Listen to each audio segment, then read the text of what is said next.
Military court में civilians के trial के खिलाफ दरखास्तों पर 9 रुकनी बेंच की तश्कील पर जस्टिस काजी फायज ईसा का नोट सुप्रीम कोर्ट की वेबसाइट पर अपलोड करके कुछ देर बाद हटा दिया गया। जस्टिस काजी फायज ईसा ने अपने नोट में लिखा कि अदालत उज़्मा जैसा आईनी इदारा फर्द वाहिद की मर्जी से नहीं चल सकता।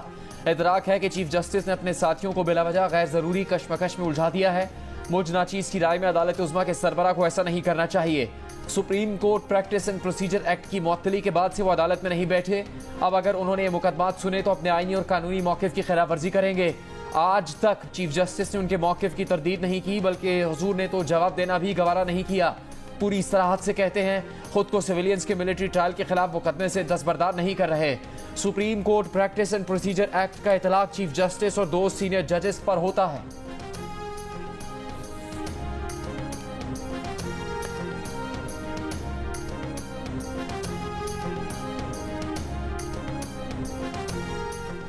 अगर कोई सिविलियन किसी फौजी को बगावत पर उकसाता है तो उसका ट्रायल फौजी अदालत में हो सकता है।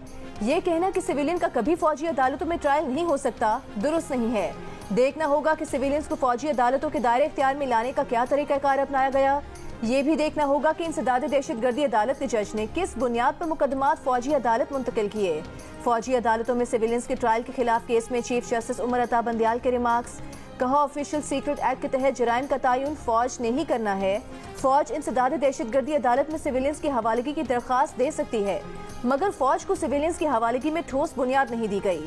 सिविल सोसाइटी के वकील फैसल सिद्दीकी ने कहा कि सिविलियंस के ट्रायल के लिए फौजी अदालत गैर मामूली हालात में ही फाल हो सकती है। जस्टिस एजाजुल हसन ने कहा कि 21वीं आईनी तरमीम के केस में अदालत ने करार दिया कि फौजी अदालतें मखसूस हालात के लिए हैं। उस फैसले में जंगी हालात जैसे अल्फाज इस्तेमाल किए गए। इस पर साबिक चीफ जस्टिस के वकील ख्वाजा अहमद हुसैन ने कहा कि ये उनके इल्म में नहीं है कि हुकूमत का मौक़िफ़ ये हो कि आजकल जंगी हालात हैं। अगर अदालत समझती है कि 21वीं तरमीम के फैसले की वजह से हाथ बंधे हैं तो लाज बेंच ही बना लें। इस पर जस्टिस मंसूर अली शाह ने कहा कि वो लाज बेंच बनने पर बहुत कंफर्टेबल होंगे।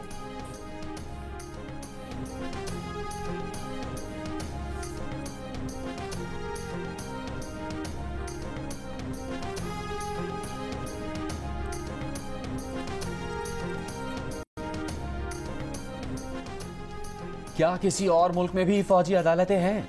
क्या किसी और मुल्क में भी सिविलियंस का फौजी अदालतों में ट्रायल होता है? जस्टिस मंसूर अली शाह के फौजी अदालतों में सिविलियंस के ट्रायल के खिलाफ केस में रिमार्क्स। जस्टिस मंसूर ने कहा कि आर्मी एक्ट और ऑफिशियल सीक्रेट एक्ट के तहत ट्रायल तब होता है जब बात कौमी सलामती की हो। बताया जाए सिविलियंस ने आर्मी एक्ट या ऑफिशियल सीक्रेट एक्ट की खिलाफ वर्जी कब की। जस्टिस मज़ाहिर नकवी ने कहा कि जो क्राइम रिपोर्ट दिखाई जा रही है इसमें ऑफिशियल सीक्रेट एक्ट की दफात नहीं है। ये भी बताया जाए कि कमांडिंग अफसर कैसे सिविलियंस की हवालगी का मुतालबा कर सकता है। जस्टिस एजाजुल हसन ने कहा कानूनन अगर फौज सिविलियन की हवालगी का मुतालबा करती है तो रेफरेंस वफाकी हुकूमत को भेजा जाता है और मंजूरी पर सिविलियन को हवाले किया जाता है। साबिक चीफ जस्टिस के वकील ने अपने इख्तितामी दलाइल में कहा कि सिविल अदालतों के फाल होते हुए सिविलियंस का कोर्ट मार्शल नहीं किया जा सकता।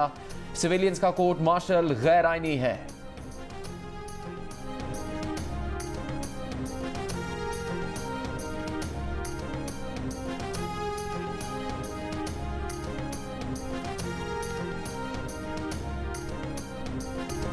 अदलिया कानून की बालादस्ती कायम करे, अगर नहीं कर सकती तो फिर ताला लगा दे।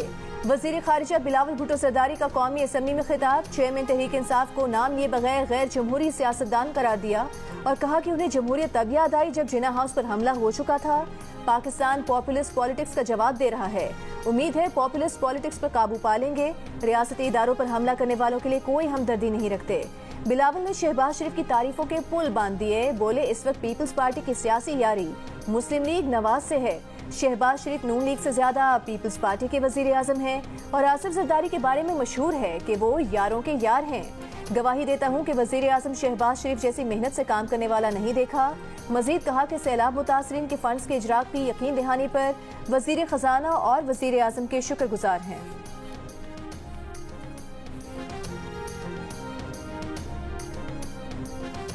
अंदेशा है कि मिलिट्री कोर्ट्स में सिविलियंस के ट्रायल के खिलाफ केस का फैसला भी 14 मई को इलेक्शन वाले फैसले के अंजाम से दो चार ना हो। वजीर दाखिला राना सनाउल्लाह का कौमी असम्बली में खिताब। कहा जो बेंच फैसले करने जा रहा है इसमें शामिल सीनियर तरीन जज और नामजद चीफ जस्टिस ने कहा इस अदालत को नहीं मानता। ये अदालत नहीं, बेंच गैर कानूनी है। बेंच फिर भी बज़िद है, फैसले करने को तैयार है। जब काजी फायज ईसा ने आईन और कानूनी मौक़िफ़ अपनाया तो 2 सीनियर वकला मिन्नतें करने लगे कि बेंच से ना उठे। उन दोनों वकला ने पिटीशन से पहले एक फितरे से जमान पार्क में और फिर चीफ जस्टिस से भी मुलाकात की। मर्जी के बेंच बनाकर मर्जी के फैसले करवाए जाएंगे तो इनमें कुव्वत नहीं होगी। कानून के मुताबिक चीफ जस्टिस बेंच बना दे तो कोई जज को माइनस नहीं कर सकता। कल फौरी तौर पर जजेस को माइनस करके नया बेंच बना दिया गया। अदालतें या जजेस इन लॉज का शिकार हैं या वो सियासत कर रहे हैं। कहीं मदर इन लॉ तो कहीं सन इन लॉ का मामला है। जो आर्मी तंसीबात पर हमलावर होगा तो उसका ट्रायल ट्रैफिक लॉ नहीं आर्मी एक्ट के तहत होगा।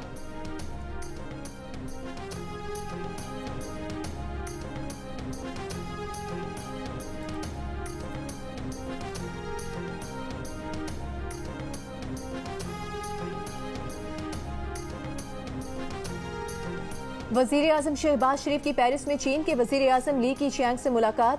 दो तरफा ताल्लुकात और मुआशी ताउन पर गुफ्तगू। वजीर आजम शहबाज शरीफ ने पाकिस्तान की जोग्राफियाई सालमियत और मुआशी तरक्की के लिए चीन की हिमायत पर शुक्रिया अदा किया और कहा कि चीन ने जम्मू कश्मीर के मुतनाज़ा खित्ते में G20 इजलास बुलाने की मुखालिफत की। वजीर आजम ने चीनी हम मनसब को जल्द पाकिस्तान का दौरा करने की दावत दी, जो उन्होंने कबूल कर ली। चीनी वजीर आजम ने कहा कि चीन पाकिस्तान के कलीदी मफादात के तहफ़्फ़ुज़ और मुआशी तरक्की के लिए कोशिशें जारी रखेगा। वजीर आजम शहबाज शरीफ और जर्मन चांसलर ओलिव शोल्स की भी मुलाकात।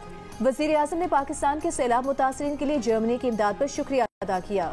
वजीर आजम की यूरोपीय कमीशन के सदर, ब्राजील के सदर लोला डी सिल्वा और सदर इस्लामी तरक्याती बैंक से भी मुलाकात। इससे कबल वजीर आजम की पेरिस में सदारती महल आमद पर फ्रांसीसी सदर और खातून अव्वल ने इस्तकबाल किया। वजीर आजम शहबाज शरीफ ने फ्रांस में मुकीम पाकिस्तानी और बिजनेस फोरम से भी मुलाकात की।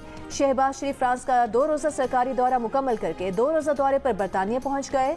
मुस्लिम लीग के कायद नवाज शरीफ से मुलाकात भी करेंगे। नवाज शरीफ की वतन वापसी, आइंदा इंतखाबात पर मुशावरत मुतवक्के।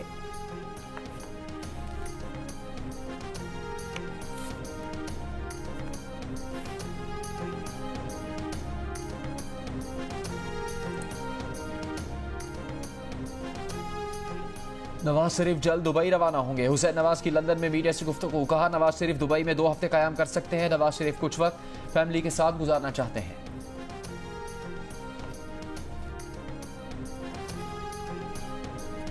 पहले भी किसी को धोखा नहीं दिया, नून लीग को भी धोखा नहीं दूंगा, आसिफ जरदारी का वादा। कहा मिसाकी मईशत वक्त की जरूरत है, वो मिसाकी मईशत पर दस्तखत करने के लिए तैयार हैं। उम्मीद है कि दीगर सियासी पार्टीज भी ऐसा करेंगी। अगर पीपल्स पार्टी को मौका मिला तो सबको लेवल प्लेइंग फील्ड मिलेगी। टेक्सटाइल और खजाने का वजीर सनतकारों से होगा तो मुल्क तरक्की करेगा। उन्होंने तो क्रिकेटर को भी मिसाकी मईशत का मशवरा दिया था, लेकिन वो समझ नहीं सके। आसिफ जरदारी ने कहा कि पाक ईरान गैस पाइपलाइन का ख्वाब भी पूरा हो सकता है। ईरानी सरहद तक गैस पाइपलाइन बनी हुई है, सिर्फ कनेक्ट करने की जरूरत है। सऊदी अरब और ईरान इकट्ठे हो रहे हैं, अब कोई मसला नहीं।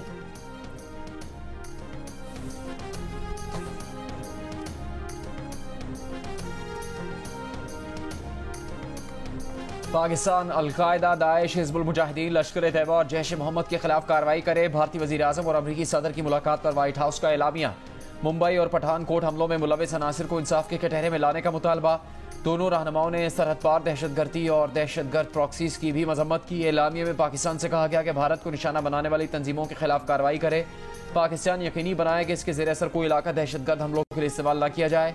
एलामिया में कहा गया कि अमरीका और भारत आलमी दहशतगर्दी का मुकाबला करने के लिए एक साथ खड़े हैं। अमरीका और भारत के दरमियान 2 तरफा ताउन बढ़ाने पर भी इत्तेफाक। अमरीका ने लड़ाका तैयारों के इंजन बनाने की टेक्नोलॉजी भारत को देने, सेमीकंडक्टर प्लांट में $800 मिलियन की अमरीकी सरमायाकारी के मुआहदे पर दस्तखत किए। खलाई मंसूबों में ताउन और हदफ को निशाना बनाने वाले मुसल्लह ड्रोन्स भी भारत को मिलेंगे।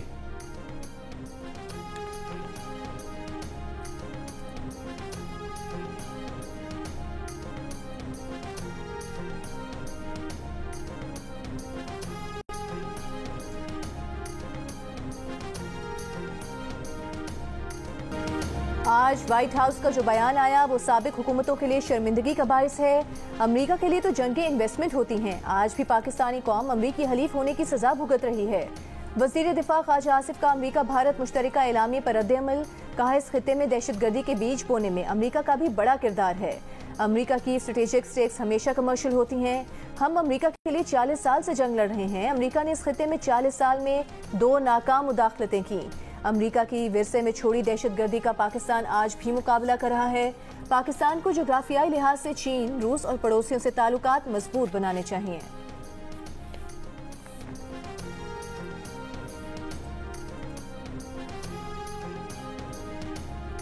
टाइटैनिक का मलबा देखने की ख्वाहिश 5 जिंदगियां ले गई। टाइटन आबदोज की मालिक कंपनी के बाद अमरीकी कोस्ट गार्ड ने भी आबदोज में सवार 5 अफराद की मौत की तस्दीक कर दी। कहा अमवात प्रेशर चैम्बर को नुकसान के बाद हुई। आबदोज में सवार अफराद की लाशें मिलने का इम्कान बहुत कम है।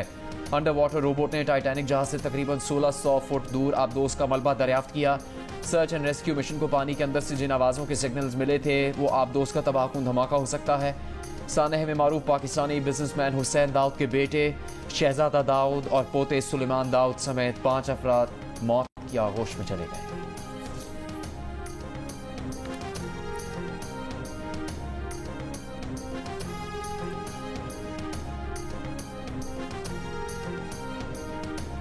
दाऊद फैमिली ने भी अपने प्यारों की मौत की तस्दीक कर दी। कहा शहजादा दाऊद और सुलेमान की आखिरी रसूमात से मुतालिक जल्द आगाह किया जाएगा। हुकूमत पाकिस्तान का शहजादा दाऊद और उनके बेटे सुलेमान दाऊद की मौत पर इजहार अफसोस। मीडिया रिपोर्ट्स के मुताबिक दाऊद फैमिली के अफराद शहजादा दाऊद की अहलिया और बेटी रेस्क्यू मुकाम पर मौजूद रहे। सुलेमान दाऊद स्कॉटलैंड की यूनिवर्सिटी के तालिब इल्म थे। नागहानी मौत ने यूनिवर्सिटी असातिज़ा और तलबा को भी अफसुर्दा कर दिया।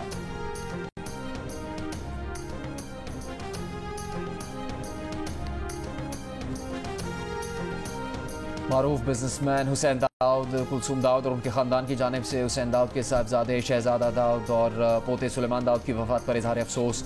एक बयान में कहा कि उनके प्यारे बच्चे ओशन गेट की टाइटन आबदोज पर मौजूद थे जो ज़ेरे समंदर खरकाब हुई। वफ़ात पाने वाले और हमारे ख़ानदान को इस मुश्किल मौके पर अपनी दुआओं में याद रखें। हम नेक तमन्नाएं रखने वालों की शुक्रगुजार हैं जो इस मुश्किल वक्त में साथ खड़े हुए। हमें मिलने वाली बेपनाह मोहब्बत और सपोर्ट इस नाकाबिल तसव्वुर नुकसान को बर्दाश्त करने में हमारे लिए मददगार साबित हुई है। बयान में मजीद कहा गया कि रेस्क्यू ऑपरेशन में हिस्सा लेने वालों के शुक्रगुजार हैं। टाइटन आबदोज में मौजूद दीगर मुसाफिरों के खानदानों से भी इजहार अफसोस करते हैं।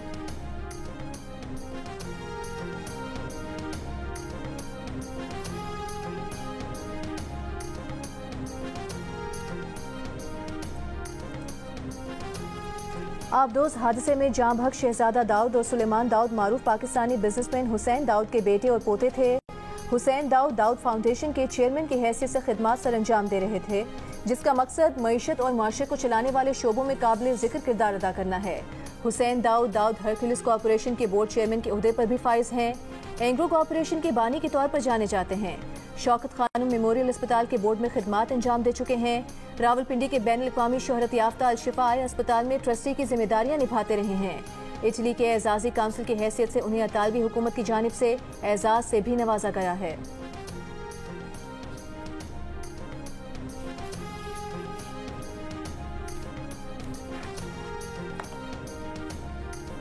यूनान कश्ती हादसे के बाद 281 खानदानों का हुकूमत से राबता। 193 DNA सैंपल जमा किए जा चुके। शनाख्त का अमल मुकम्मल होने के बाद लाशें वतन वापस लाई जा सकेंगी। वज़ीर दाखिला राना सनाउल्लाह ने वाक़े की तफसीलात से कौमी असम्बली को आगाह कर दिया। कहा इंसानी स्मगलिंग में मुलविस मुलज़मान के खिलाफ क्रैकडाउन किया जा रहा है। 5 साल में मिलने वाले डेटा के मुताबिक किसी को शाज़ नाज़िर ही सज़ा हुई। वफाकी हुकूमत का एंटी ह्यूमन स्मगलिंग और ट्रैफिकिंग एक्ट 2018 में तरमीम का फैसला।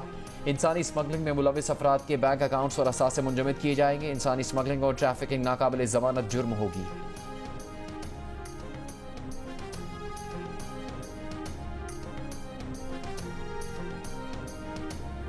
इस्लामाबाद हाई कोर्ट ने पुलिस को असद उमर और शाह महमूद कुरैशी की गिरफ्तारी से रोक दिया। अबूरी जमानत मंजूर कर ली। 1-1 लाख रुपए के मचलके जमा कराने की हिदायत। 10 जुलाई तक पुलिस से एक और तलब। शाह महमूद कुरैशी और असद उमर ने गुज़िश्ता रोज पेशावर हाई कोर्ट से राहदारी जमानत ली थी। सेशन कोर्ट ने 3 रोज कबल शाह महमूद और असद उमर की जमानत खारिज की थी।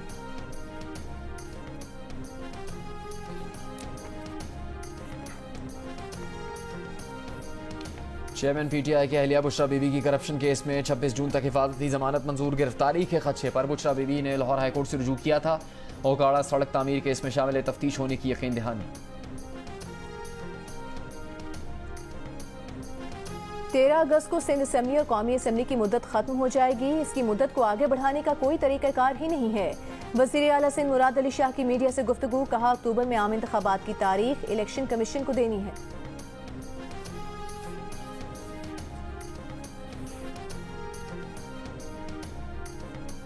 कराची में मेयर के इलेक्शन के खिलाफ जमात इस्लामी का इस्लामाबाद इलेक्शन कमीशन के सामने एहतजाजी मुजाहरा। अमीर जमात इस्लामी सिराजुल हक ने कहा कि इलेक्शन कमीशन मेयर कराची का फिर इलेक्शन करवाने में नाकाम रहा। कराची के मैंडेट पर डाका पड़ा और इलेक्शन कमीशन खामोश तमाशाई बना रहा।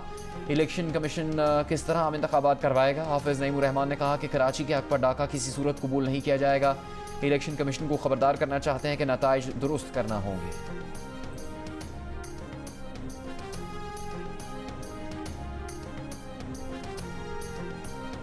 मरियम नवाज से नेशनल पार्टी के सदर डॉक्टर अब्दुल मालिक बलोच की मुलाकात। मरियम नवाज ने कहा कि वजीर आजम यूथ प्रोग्राम के तहत बलोचिस्तान के नौजवानों को आगे बढ़ने के मौके देंगे।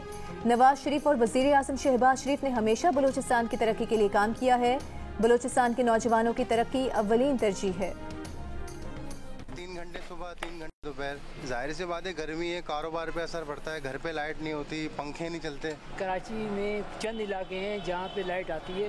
इतना बुरा हाल है कि मुश्किल से 12 घंटे के अंदर जो ना 2.5 घंटे 3 घंटे लाइट मिलती है हमारे को। गर्मी बढ़ते ही कराची की बत्ती गुल हो गई। शहर भर में शदीद लोड शेडिंग ने शहरियों को मुश्किलात से दो चार कर दिया। लोड शेडिंग का दौरानिया 14 घंटे तक पहुंच गया। लोड शेडिंग से मुस्तस्ना इलाकों में भी 4 से 6 घंटे बिजली गायब। तर्जुमान के इलेक्ट्रिक के मुताबिक लोड शेडिंग का दौरानिया बिजली चोरी और नुकसानात की शरह पर मुनहसर है। इलाकाई फॉल्ट्स को लोड शेडिंग से तशबीह देना दुरुस्त नहीं। लाहौर में भी शदीद गर्मी, हब्स और गैर एलानी लोड शेडिंग से आवाम बेहाल। लेस्को ने 2 घंटे का लोड शेडिंग शेड्यूल देकर बिजली 4 से 6 घंटे बंद करना शुरू कर दी। लेस्को का शॉर्टफॉल 1000 मेगावाट से तजावुज कर गया। लाहौर में अस्पतालों की इमरजेंसी में डायरिया और हीट स्ट्रोक के केसेस बढ़ने लगे। मेयो अस्पताल में यौमिया 200 से ज्यादा मरीज लाए जा रहे हैं।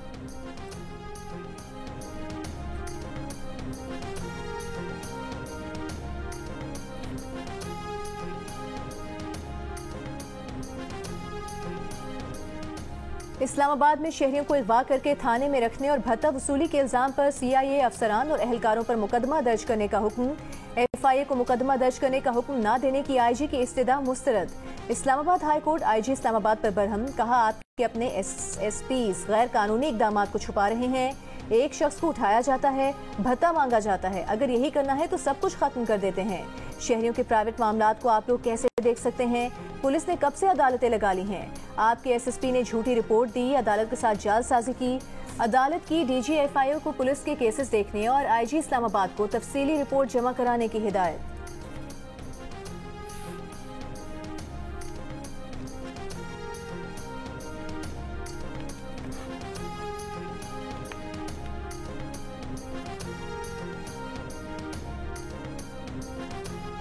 सुप्रीम कोर्ट में 9 मई के वाकयात में मुलव्विस ज़ेर हिरासत मुल्जिमान का डेटा जमा। पंजाब हुकूमत की रिपोर्ट में फौज की हिरासत में मौजूद मुल्जिमान, नाबालिग बच्चों, सहाफ़ियों और वकला का डेटा शामिल नहीं।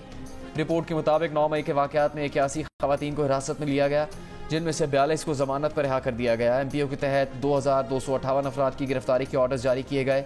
तोड़ फोड़ के वाकयात में 3050 अफराद मुलव्विस पाए गए। रिपोर्ट के मुताबिक इंसदाद दहशतगर्दी कानून के तहत 1888 अफराद को गिरफ्तार किया गया। 108 मुल्जिमान जिस्मानी रिमांड और 1247 मुल्जिमान जुडिशल रिमांड पर हैं। 500 अफराद को बेगुनाह करार देते हुए रिहा कर दिया गया।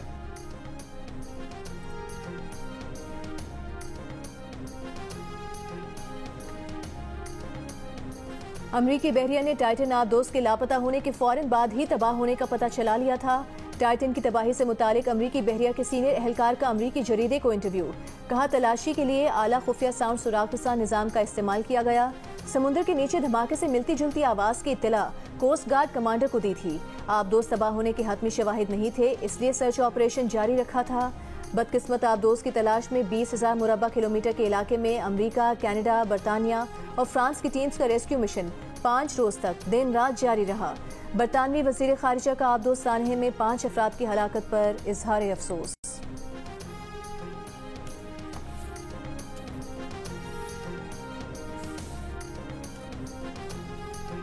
अमरीकी कांग्रेस के मुश्तरका इजलास से भारतीय वज़ीर आज़म के खिताब का अमरीकी सदर की डेमोक्रेटिक पार्टी के 6 अरकान ने बॉयकॉट किया।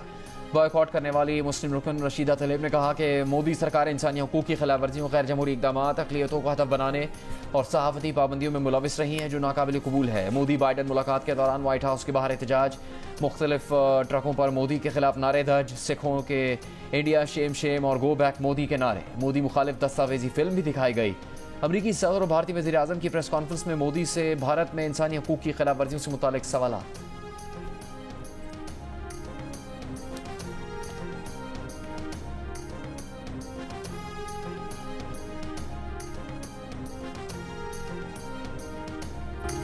स्पेशल ओलंपिक्स में पाकिस्तान ने एक और गोल्ड मेडल जीत लिया। यूनिफाइड बैडमिंटन विमेंस डबल में फायसा नासिर और नाहीन खान ने सोने का तमगा जीता।